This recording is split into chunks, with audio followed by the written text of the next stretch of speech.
Welcome students to Lesson 3 in our unit on proportions and ratios. For this lesson we will be solving proportions. And Lesson 3's essential questions are: what is a proportional situation? How do I solve a proportion by using cross products? Let's begin by talking about what a proportional situation is. If you recall from a previous lesson, proportion says that two ratios or fractions are equal, and we see that demonstrated here in these two fractions. One yellow ball to a total of 3 balls is the same as 2 yellow balls to a total of 6 balls. So these ratios are the same, and they are in proportion. Now, when things are in proportion, their relative sizes are the same. So let's talk about a little further about what it means to be in proportion. As you can see here from the picture of the two dogs, the ratios of head length to body length are the same in both drawings. And we know that because we have equal ratios here, or proportions. 10 to 20 equals 15 to 30. And if we wanted to verify that with cross products, we could do that. 10 times 30 is 300, and 20 times 15 is 300. So therefore, these two pictures are proportional. Now, let's do some work with proportions. And let's say that we have this dog here, and we want to draw his head length, and we want this dog to be proportional to the ratio that we used in the previous problem. So let's begin by writing our ratio in fraction form, and we're going to set it equal to what we know about this dog, which is the body length. The unknown is the head length. Now let's use cross products to try to solve for that unknown value of the head length. And we're going to start with 20 times x, and that equals 10 times 42, which is 420. We're going to use inverse operations to isolate the variable, so we'll divide both sides by 20. 20 divided by 20 is 1, so we're left with x equals 21. Therefore, the missing length of this dog's head is 21 inches. And now that we have solved this problem, we know that this dog is proportional to the previous pictures of dogs that we've already looked at. Let's look at another problem that deals with the Crayola Company. The Crayola Crayon Company can make 2,400 crayons in 4 minutes. How many crayons can they make in 15 minutes?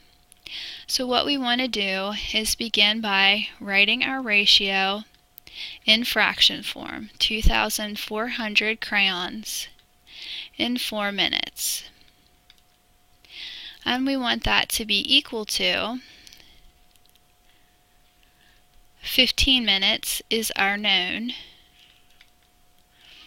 and we don't know how many crayons we can make in 15 minutes. So our next step would be then to use cross products to determine that unknown value. 4 times x equals 4, and 2,400 times 15. 4 times x equals 4x. So if you notice, what we have here is actually a one-step equation. Now 2,400 times 15 is 36,000. And to solve this one-step equation, we want to isolate the variable by using inverse operations. So we will divide both sides by 4. 4 divided by 4 is 1, and we are left with x equals 9,000.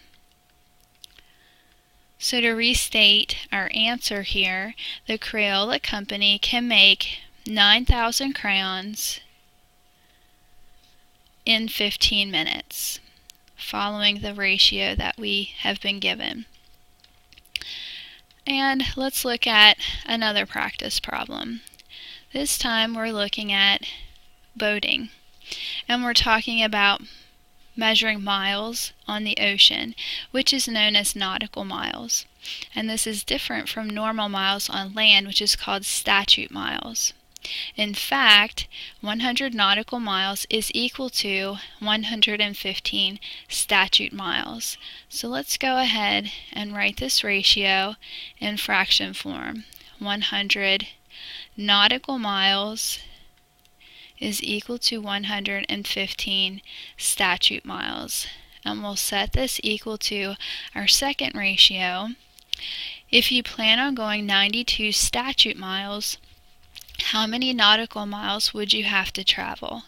Now it's important here to remember that we want to place our units or our values in a particular position. We've placed statute miles on the bottom of our ratio here, and so that's why we're placing the 92 statute miles on the bottom of our ratio here. What we don't know is how many nautical miles that is equal to. So we're keeping our units the same as we write our ratios. Now to use cross products to solve this problem, 115 times x is 115x, which equals 100 times 92. Let's put a dot there so that we don't get confused by our x's. 115x equals 9,200. And again, we want to isolate the variable by using inverse operations. So we'll divide both sides by 115. 115 divided by 115 is 1, so we're left with x equals 9,200 divided by 115, which is 80. So to restate our answer, there are 80 nautical miles for every 92 statute miles. Now, let's do some more practice with proportions, simply solving proportions that aren't necessarily related to real-world situations. So as we look at these proportions, we see that they're written with the colon, and that's fine. A ratio, we've learned that a ratio can be written with a colon, but it's a little bit easier to look at for solving purposes if we write them as fractions. So let's go ahead and do that. X over 3 is equal to 2 over 6. Now the first thing we want to do is to start with our cross products. So we'll start with x times 6. Now I know that you've noticed that I usually start with the variable. It doesn't really matter which diagonal you begin multiplying. I just prefer to start with the variable first. I think that's easier whenever you see the equation. So we'll start with 6x is equal to 6. And again, we have a one-step equation, and we're going to use inverse operations to isolate the variable. So we will divide both sides by 6. 6 divided by 6 leaves us with an x, which is equal to 6 divided by 6, which is 1. Our solution is x equals 1. Now let's look at the second one. Again, we want to rewrite our ratios in the fraction form. So 4 over 2 is equal to x over 1. And again, the first step is to cross multiply to check for cross products, and I always start with the variable, so this time I will multiply 2 times x. 2 times x is 2x. Set that equal to 4 times 1, which is 4. Isolating the variable using inverse operations, so we will divide by 2. 2 divided by 2 is 1. That leaves us with x equals 2. Our missing value is 2. In this third example, we will rewrite our ratio in fraction form. 3 divided by x equals 2 divided by 4. Now you notice that in each of these problems, x has been in a different position. We can solve for the missing value no matter where it is. Excuse me. And again, we want to start with cross products. So I will start here, x times 2, which is 2x, equals 4 times 3, which is 12. We want to isolate the variable using inverse operations, so we will divide both sides by 2. 2 divided by 2 is 1. That leaves us with x equals 6. And our missing value here is 6. As you can see, we've followed the same pattern throughout this entire lesson for finding the missing value in proportions. So since we've done all this practice, it's time now to move on to our summary. Let's summarize. Proportion says that two ratios or fractions are equal. When ratios are equal, they are in proportion. When things are in proportion, their relative sizes are then the same. And these things can be called proportional.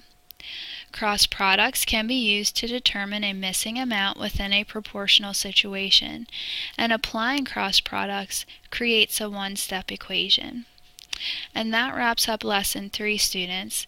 Please take some time to reflect on what you've learned by looking at the reflection questions in your guided notes page.